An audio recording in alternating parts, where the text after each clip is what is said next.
I'm David Crowley. I'm the writer and director of Gray State, and I'm a veteran. I'm a husband. I'm a father. And the interesting thing about this material, once you delve into it, is that everyone has to act within their own capacity to express this information. So Gray State has been my effort to kind of draw the human narrative out of all this terrifying information that we see all around us. And I think that's been my responsibility as a filmmaker to kind of craft a human story out of this. And I think what I want to definitely tell your listeners is that every time you look at some of these things happening, like, why isn't anyone showing this in a film? I mean, that is what I'm doing. That is what Gray State is.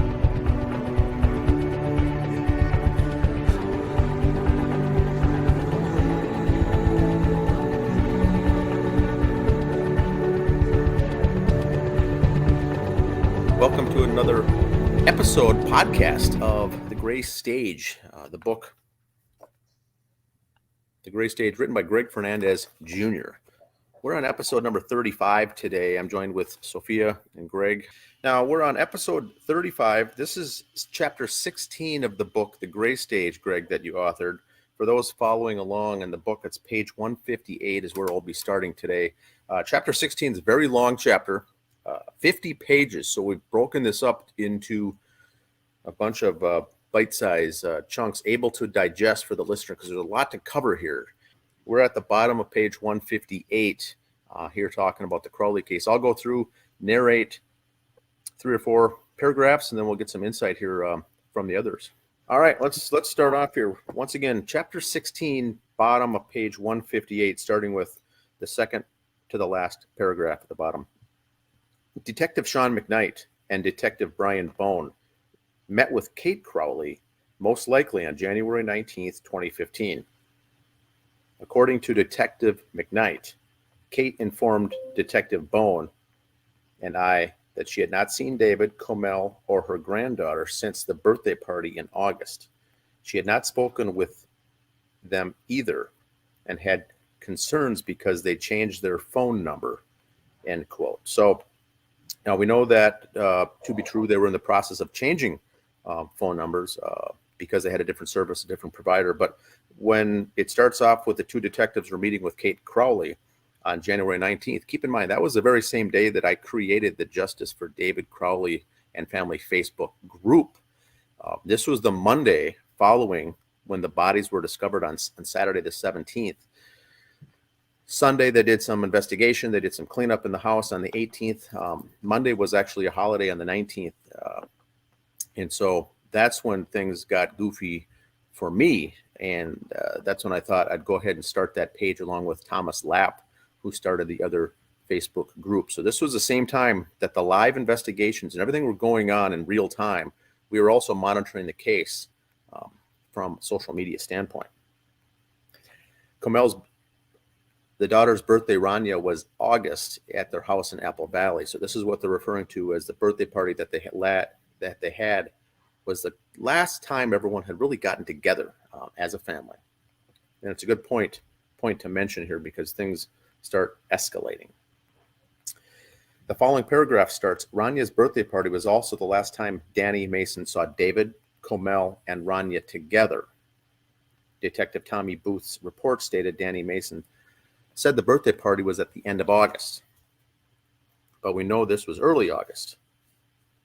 I'd like to just make a note there that the party was August 10th, I believe, and we also say that this was the last time Danny Mason saw all 3 together. That may be true. More than likely, it is true, but we have a hard time trusting anything that Danny August Mason says, so take that with a grain of salt.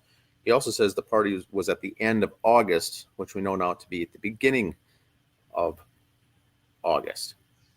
Continuing on, at this birthday party, Detective Booth continued, was not only Mason, but a lot of writers, producers, and filmmakers who were all in some way, shape, or form related to the movie and concept trailer of Gray State. The only other people that he can remember that were at the birthday party, other than the people related to the movie, was Crowley's family, David Crowley's family. David Crowley's father and brother were there, along with possibly some other family members. But Mr. Mason was unsure. And so any comment on that as far as who was there, who was in attendance, who wasn't, but they had a barbecue. They grilled outside. There is some video footage of that in the movie.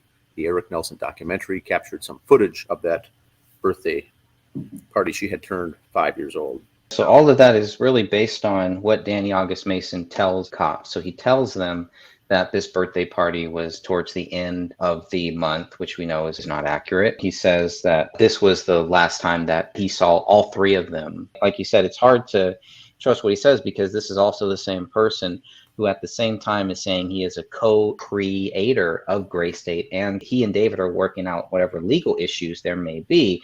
But he tells the police that he's also just a quote-unquote actor, which to me is still is very, very strange. When I first heard that, it flew over my head. It did not actually register. But why would Danny August Mason need to tell the police that he's something that he is not? But this birthday party is really the last big gathering of all of these different people. It's very interesting. All the people that we know were there, all the people that are in videos and photos being there. This is really it. After this, there's no big gathering like this, as far as I know. Okay, just to point out from what to jump on to what Greg said too, Danny August Mason did tell police that he was nothing more than an actor in the film. We know that he claims himself that he was a co-founder, co-producer, co-writer. He was from a business end heavily involved with this thing. But the reason he had to say that he was only an actor is that this is where we see Danny August Mason start to distance himself from this, from the murders, distance himself in the fact that they're asking, how close were you? Because that's their first round of investigation. For any investigation is you start with your closest people surrounding you, and then you work your way outwards. Danny August Mason was part of that first group, his inner circle, and that's when he quickly said right off the bat, I'm nothing more than an actor. I don't know what I could tell you about this. I'm friends with the guy, but I'm just an actor in his film, and I have no motive as far as a big windfall if David is found dead from this project. So we see, and I think that Greg is him trying to distance himself right off the bat from this investigation. He doesn't mention that there's any kids at this party, which in some of Kamel's posts, her social media posts, you can see that there's like a huge table where kids are. So he doesn't even mention that there's any kids. He just makes it sound like it's just all Gray State people at this party for a 5-year-old child, which is very interesting too, that he does not mention that there's any kids there. And we have seen that there were kids there at this party, as far as I can tell. Yes, it's true. Now the next two paragraphs get very interesting, and hopefully we can strip this out and peel back the onion here. Continuing on, page 159. A few days later, on August 13th, David and his dad talked about setting up a, quote, weekend to go camping up in Duluth. The last time David and his brother talked was sometime in August of 2014, but the exact date was not given. The timeline entry simply stated, DJ talked to David on the phone, was supposed to babysit. Last time DJ and David spoke. So DJ is Dan Crowley Jr., which is the older brother of David. The senior is the father. Now, a weekend camping up in Duluth, a very common thing here in Minnesota, to go up north, camping anywhere up north. Duluth, very popular place to go. So that would make sense. I think all three of us agree that David Crowley was probably not in so good with his father that he was going to spend any time camping with him. They were already on the outs, I think, and we'll see this coming up further. I don't personally believe this camping story was true whatsoever. I have no reason to doubt that there was, talk of a camping trip. I mean, if it's what the dad is saying, I don't know. I don't have anything to try to discount him of that. I think it's really cool that they are planning some type of a trip. Whoever is writing this timeline that the police have, whether it's Dan Crowley Jr., which it sounds like it's really Dan Crowley Jr. who is compiling this and then sending it off to the cops. But there are a couple things in there that does make the dad sound it shows that there is a strain between David and his father. Like, to me, it's kind of weird that a father would say that my son told me that he loved me, and that was weird, that was awkward or something. Now, this could be, again, Dan Crowley Jr.'s interpretation of what his father is telling him. about what happened there. I don't really know. I don't know who heard this, who didn't hear this, but that really bothers me, and that's really sad. If it's strange that a son would say I love you, or that a child would say that, that to me should be something very normal. It's a very positive thing. So it's interesting that that is mentioned in there too, showing there is a strain here. But then they're going camping. They're planning a camping trip. It's kind of weird, back and forth. And Sophia, the last episode we did, the very end, we touched on that last quote where it said, David told his dad, "I love you," which I thought was strange. You know, we estimated, or my hypothesis is that this is another inserted message to plant the seed to police. Not true. None of it was true, I don't think. But they had to say that I love you, and I thought that was strange. That's enough to pique anyone's interest from an investigator to say, wow, maybe he did kill himself. One last time to say, I love you, Dad. Very strange. It's another, they're planting the seeds that David did this. I want to go camping. It means we got along well.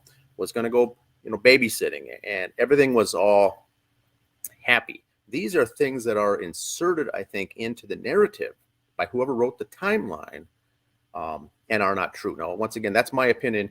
I don't believe the camping story was true. I think they may have done those things back years ago when they were growing up as children. But since David got involved in all this, I think the strain over the course of this 2014 whole year is when the pushback started pushing back. And so if they were supposed to go camping in August, I don't buy that either. The last time David and his brother talked was sometime in August, but exact date was not given. I find that very suspicious. Also, they're putting together this timeline. You would obviously know, I'd guess, when you talked to someone last. And then he says that the last time I talked was on the phone. Well, we have gotten those phone records, and I believe in this time frame, Sophia, even in August, these phone calls did not happen between the brothers and the father, David and his father, and David and his older brother. Is that correct? I would have to double check, but Okay. a lot of the phone calls never happened, at least on the AT&T records. And when they say that they called or that they text, that's specifically singling out the AT&T records. Okay. It's not like, oh, well, he sent me something through Facebook Messenger and, that kind of thing. Okay. I do have the day one journal for the day after the birthday party. It says the morning after Rainey's party. It was good. She was good. Everything was as we called it. But a few happy and a few nasty surprises. Joe is a douchebag, as I put it, an asshole that doesn't know it's an asshole. My mom and dad were great. Dan and Al and Suze. That's it. That's all he says is Dan, Al, and Suze, period. The only time the whole family has been together since our wedding reception in '08, and Rainey and Susie weren't around then. Big, pleasant affair. Well, why not? We throw a fun, non-traumatic party.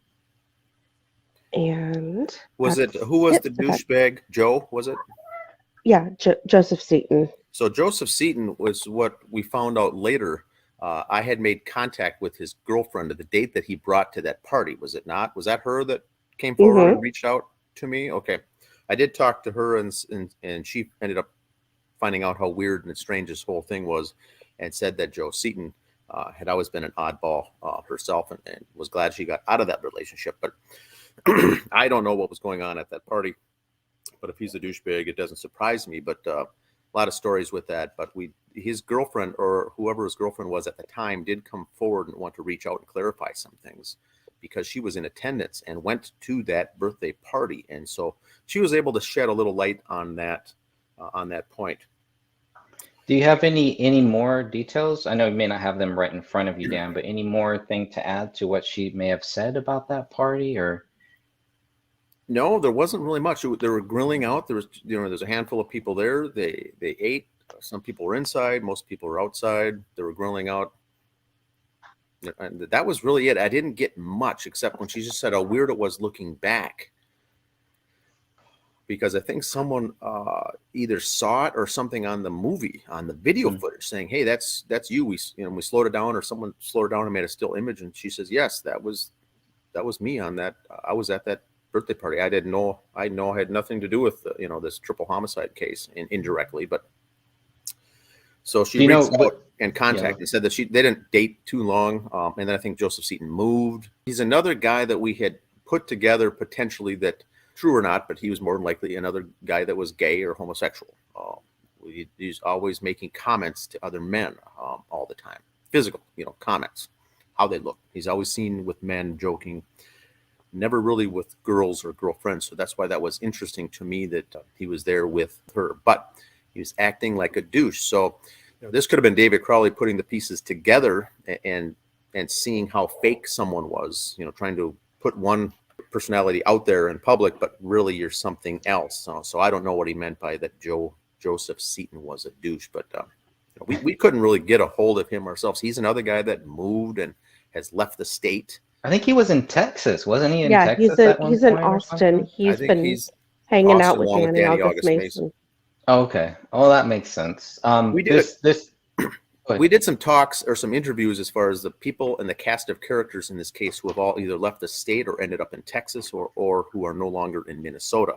A bunch left and went out west, out to Seattle for Washington or something for a while. Some people are in Texas, but a lot of the cast of characters here, once this new LLC didn't work out, Gray State Universe LLC, that's when a lot of these fled, took off. So that's another important thing to keep in mind, that they stayed, assuming the business was a going concern to move forward. But once it didn't is when everyone split.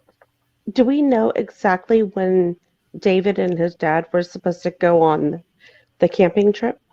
That was a good question, because I was thinking that when you read that, it's like, well, if it's already in August, how long?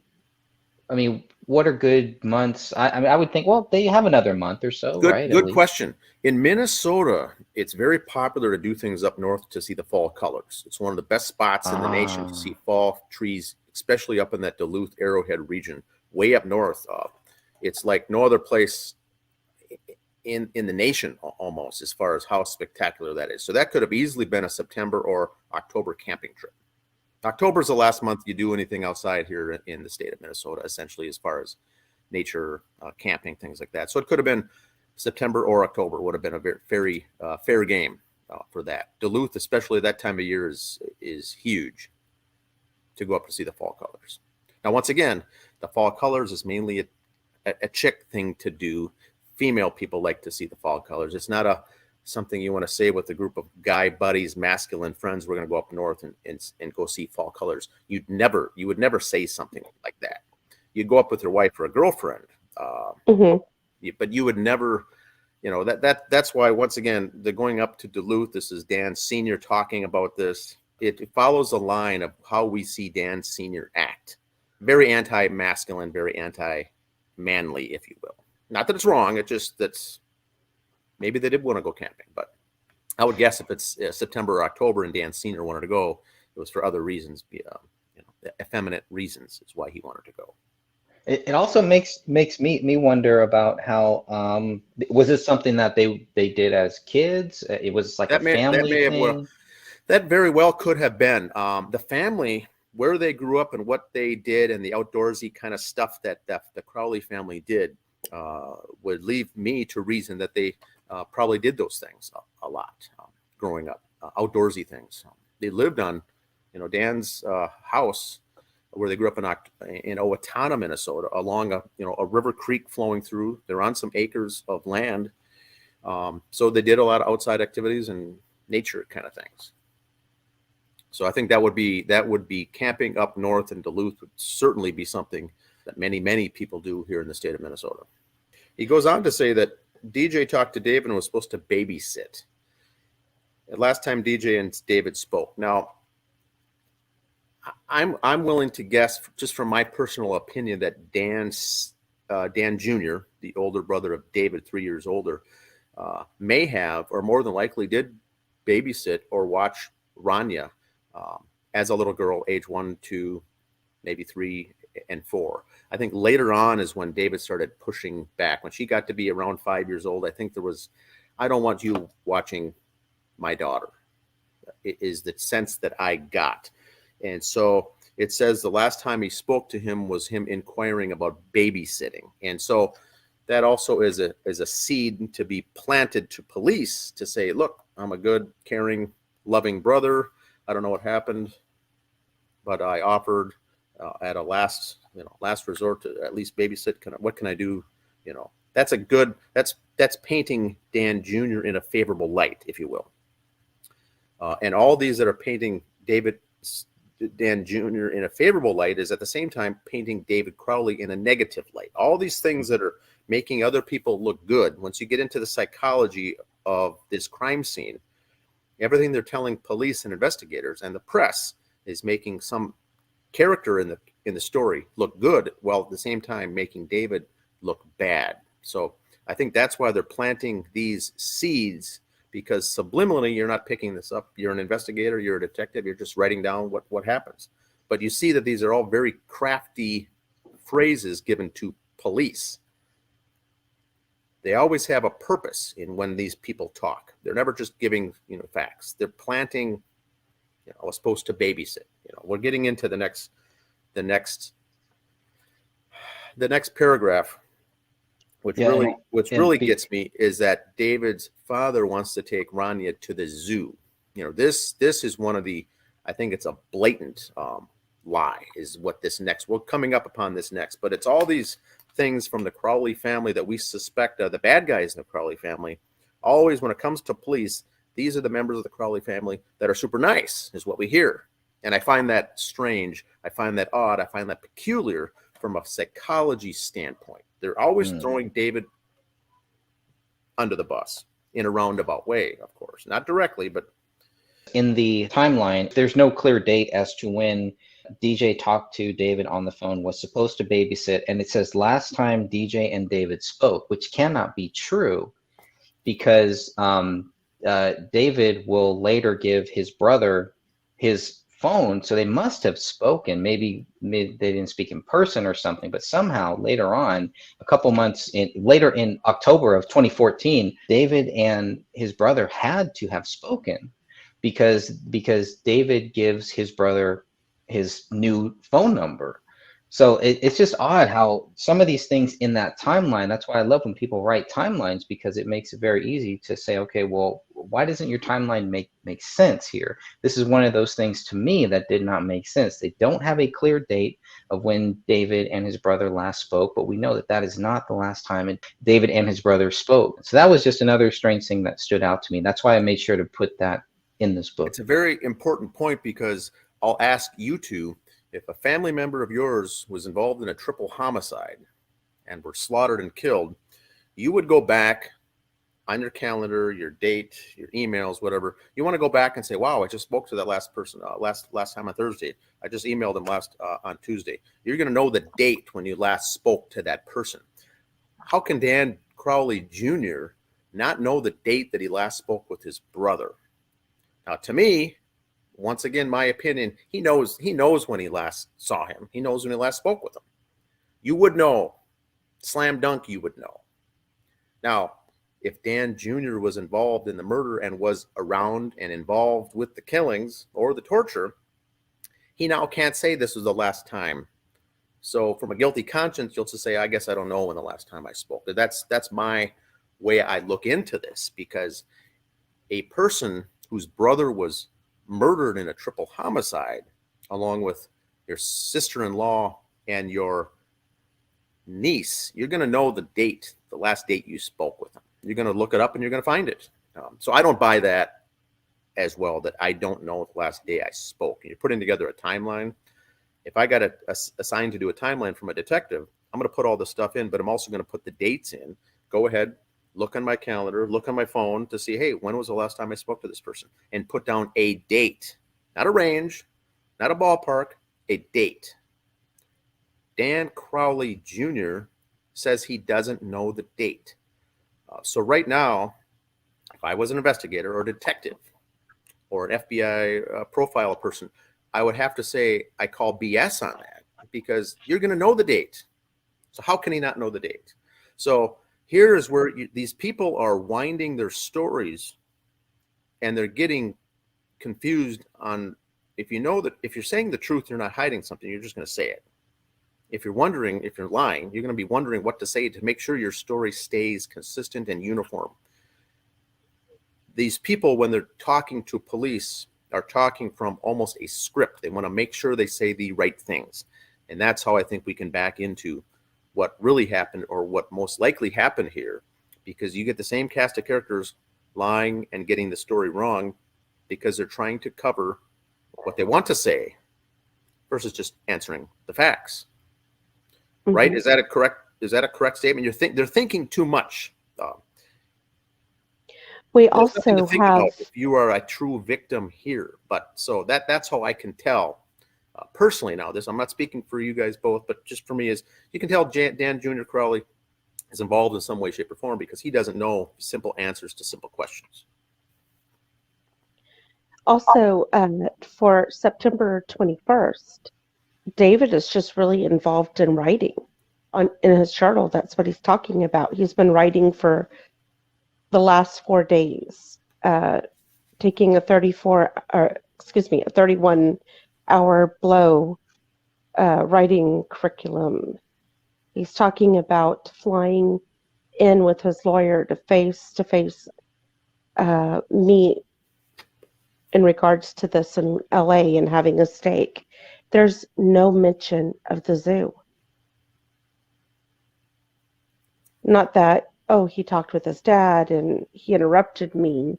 And then he goes on and he talks about Anjum and Sidra and about poor Nalia and how they're trying to manipulate Kamel, but there is no mention of the zoo.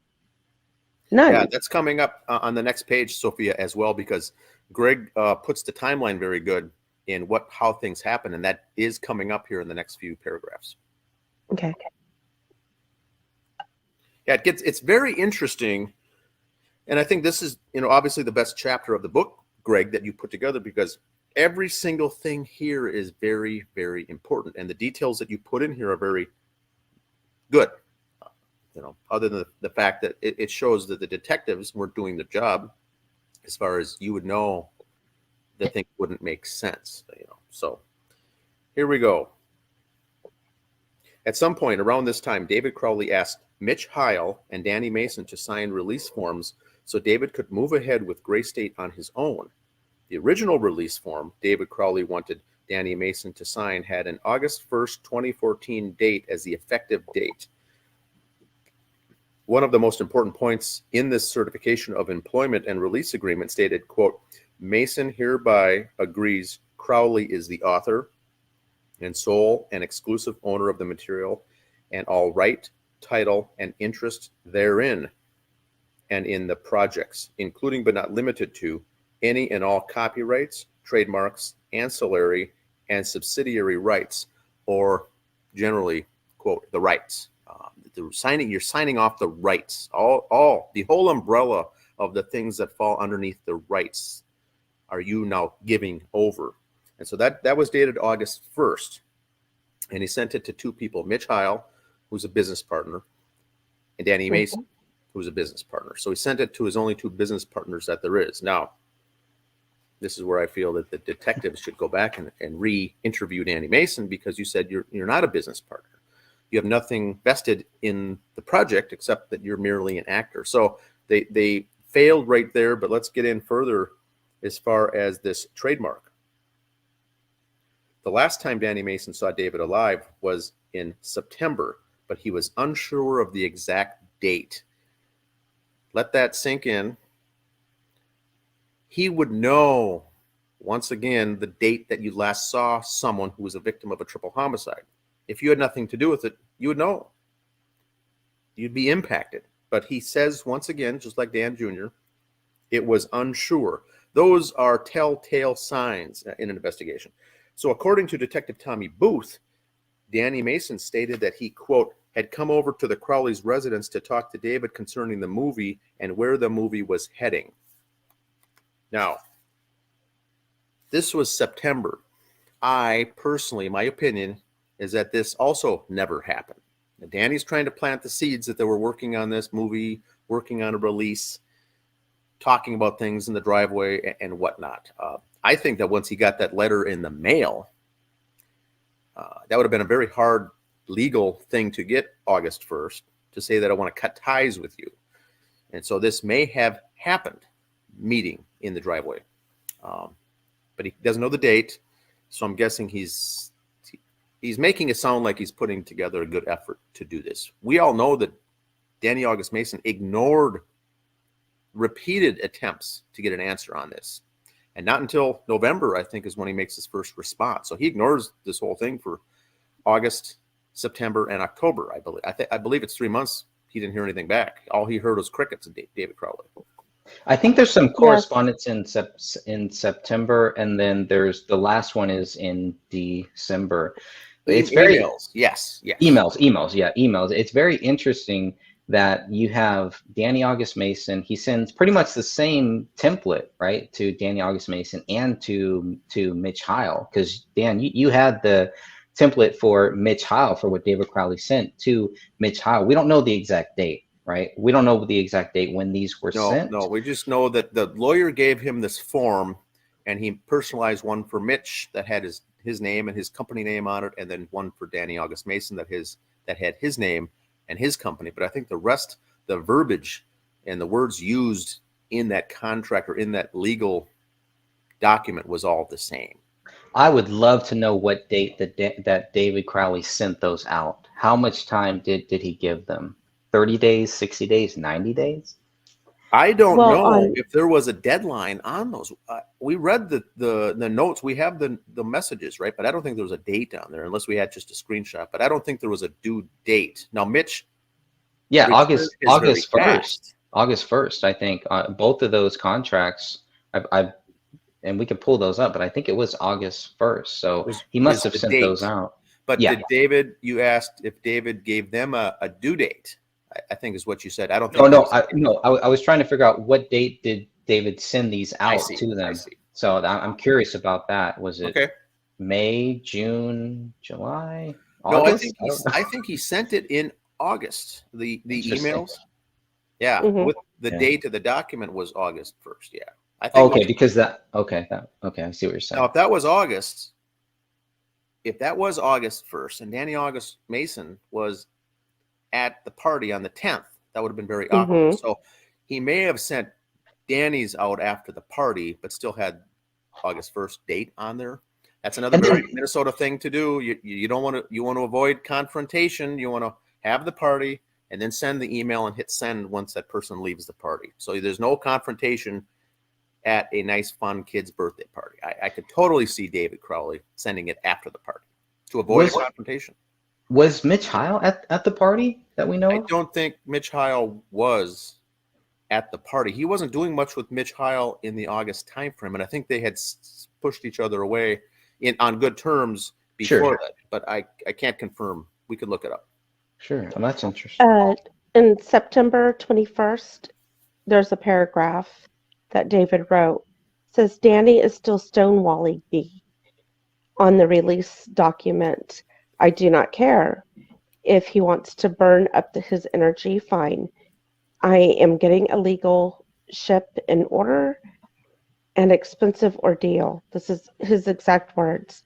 BX is almost done or almost gone. Mitch and I are amicable, and he signed his release, which was the biggest thing all along.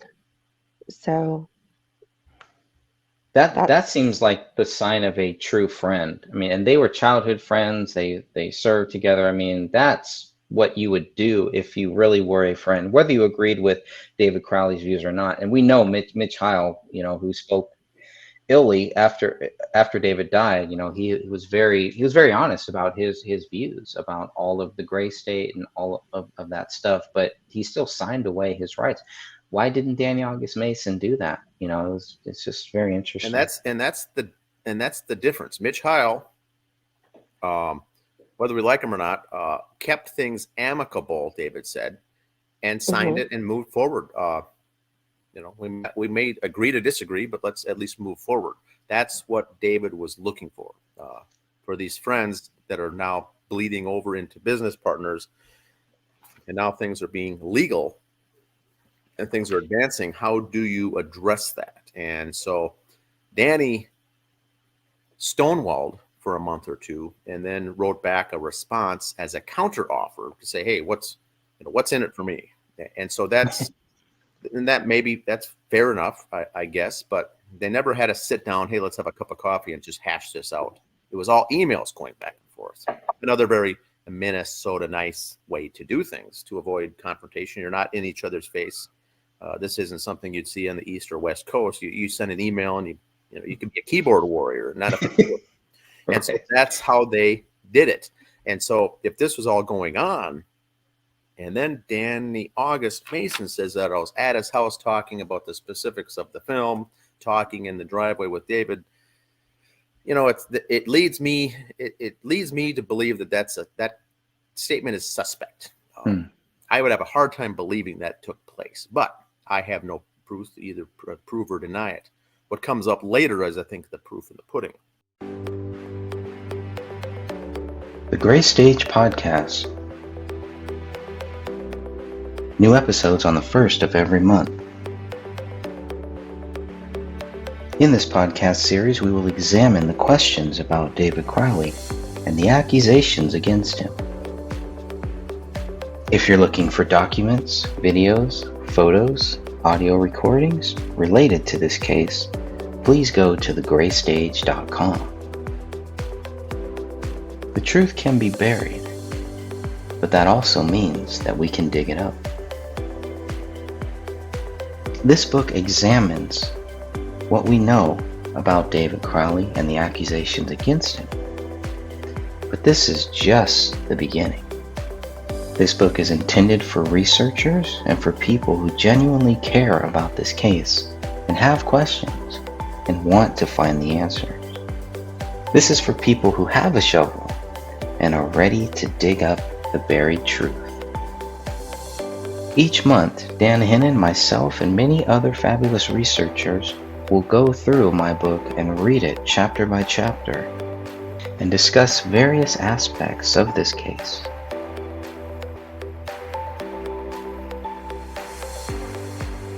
What do we know about David Crowley? What do we know about his family? More importantly, what do we know about the allegations against David Crowley?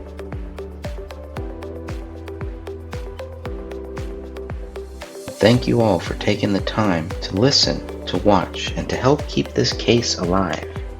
You can always find us at the Justice for David Crowley and Family Facebook group. Thank you for listening, and thank you for watching. And thank you for caring. May God bless you all.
All of them are missing with no explained reason. For all intensive purposes, they've just vanished.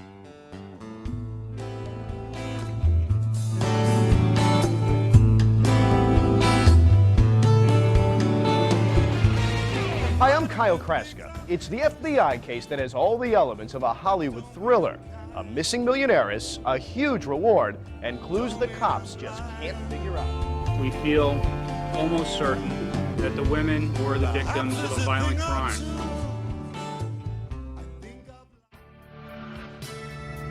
car was very badly and totally burned. Has been positively identified by dental records. The second victim that was in the trunk of the burned vehicle, DNA testing has been done. People responsible for the Yosemite murders are behind bars. The police interest in the ex-cons heated up. They were getting locked up on parole violations. But at that point, they were focused really in the wrong direction. Our final guest of the program is a former police officer, Steve Sanzeri. Everyone on all the message boards have all been talking about this case and debating it and saying, hey man, there's something more here than meets the eye. But I wanted to visit with an expert on this, and Steve obviously is. Steve, thanks for joining us. How are you? Good morning, Scott. Thank you for having me on. Mr. Sanzeri, are you there? I am. How you doing? I'm doing pretty good. Like you don't know, we've just been talking all day. The massive manhunt, all kinds of resources, multiple of SWAT teams and sheriff's offices and highway patrol and helicopters and infrared technology to find them because of a screw-up. I mean, I just hoping I wouldn't get shot at the front door. And the curtains moved, the sun's breaking, all of a sudden, Candler came out like a wildcat right at me for my weapon. This is a fascinating story.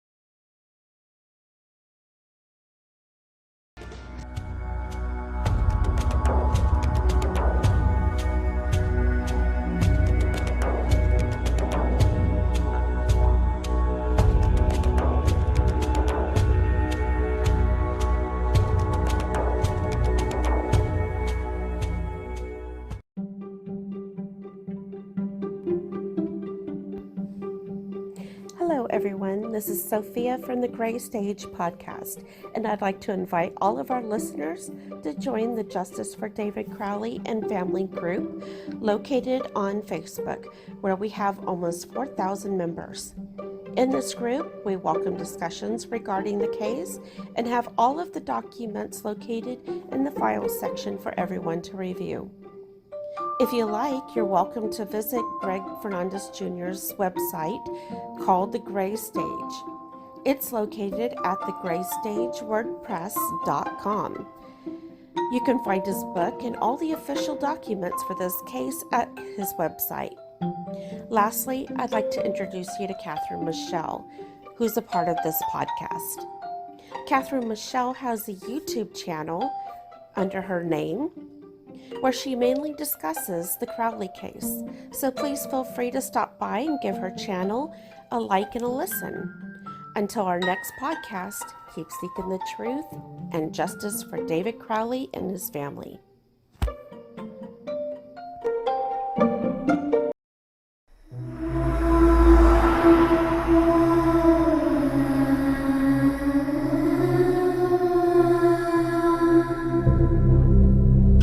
Are you interested in the paranormal, murder mysteries, cryptocurrency, and thought-provoking interviews? Then check out Crypt Rick's I've Been Thinking on YouTube, or every Monday night at 6 p.m. Eastern Standard Time. Studio A at Revolution Radio, freedomslips.com. Welcome to the Crypt.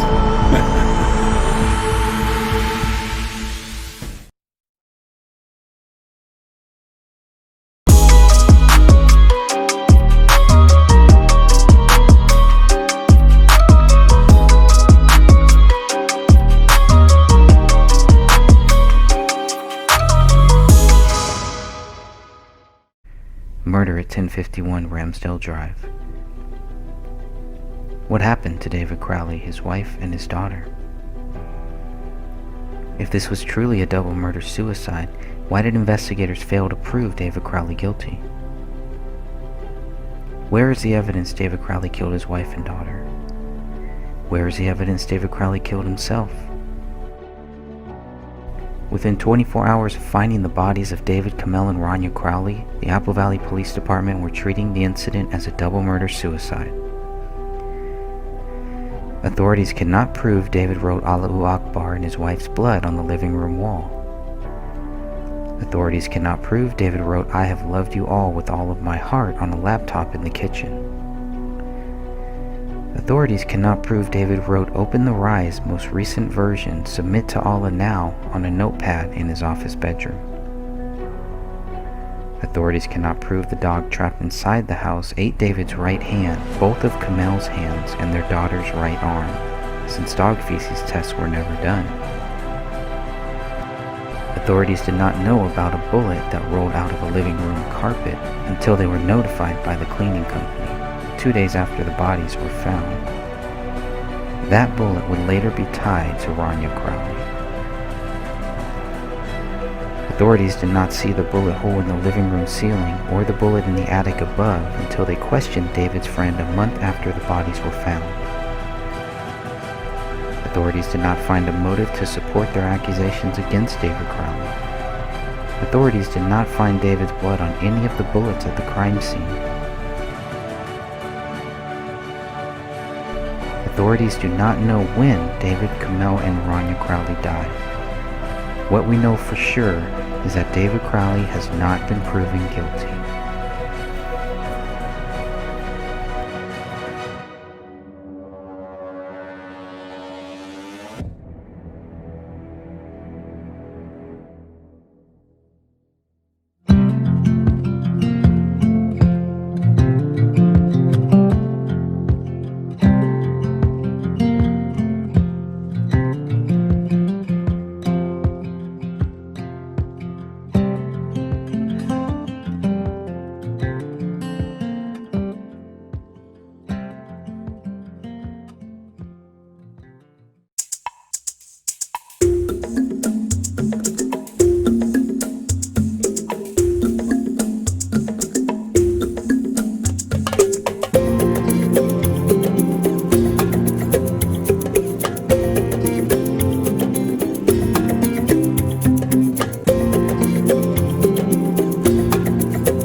Hey, what's up, everybody? This is Ross from Planet X Filmworks channel on YouTube and the Zodiac Files True Crime series.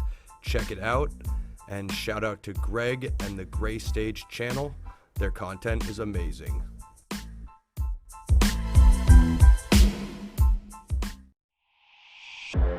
Yes, he has a merchandise video on his Gray Stage channel. You want it? You want it? You want me to send it to you?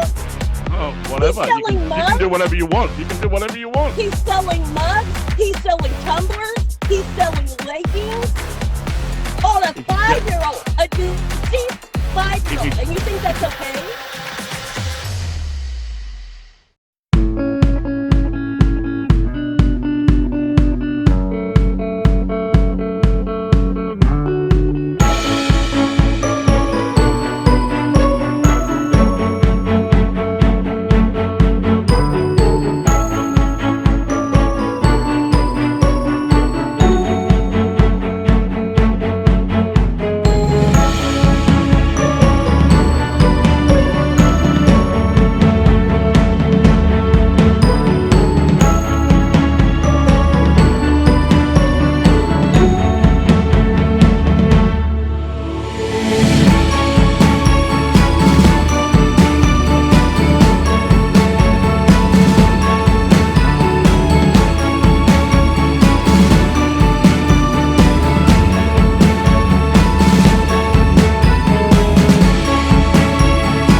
simple truth.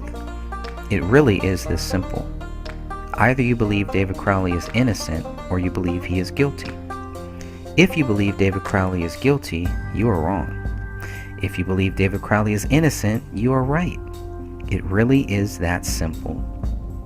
A United States Army veteran is dead. His wife and his 5-year-old daughter are dead. A thorough investigation would only conclude with authorities admitting they lacked evidence to support their accusations. If authorities were to admit the case remains unsolved, they would also have to admit that the public may still be in danger. I am not able to solve this case. My interest is in forcing authorities to admit David Crowley is innocent. The reason they refuse to talk about this case is not because they are confident of David's guilt. They lack confidence in their allegations. Their department wishes to move on, but they are only lying to themselves. They must know the simple truth, and they need to publicly admit this. Their credibility depends on it now. The unspoken truth is that David is innocent until proven guilty.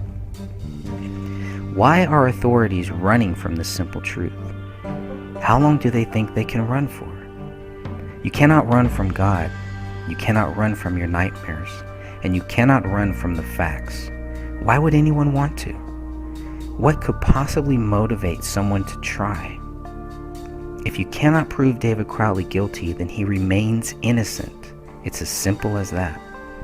So the resistance we face is disgusting. If David was guilty, the evidence would be right in our faces.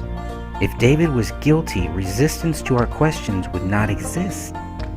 If David was guilty, facts would be evident. There are no facts to prove David guilty. There are only facts which prove David innocent. Hence the resistance to getting justice for David Crowley and family. Who cares? Do the people who closed this case and decided to not speak about it ever again really care? Do the friends who accused David Crowley of being guilty days after his body was found really care? Perhaps they only care about spreading the accusations of David's guilt instead of researching the facts of this case. They don't seem to care about the facts which prove David innocent. Truth is a simple thing. Justice does not die. Facts prove David is innocent.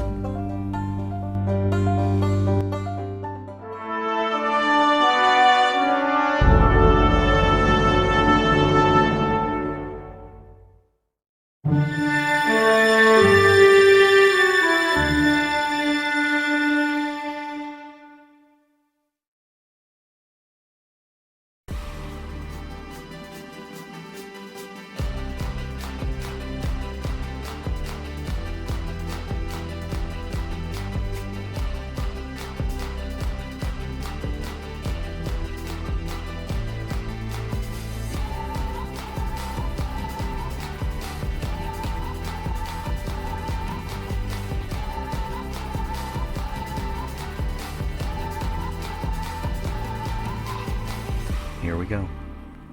Shadows and light.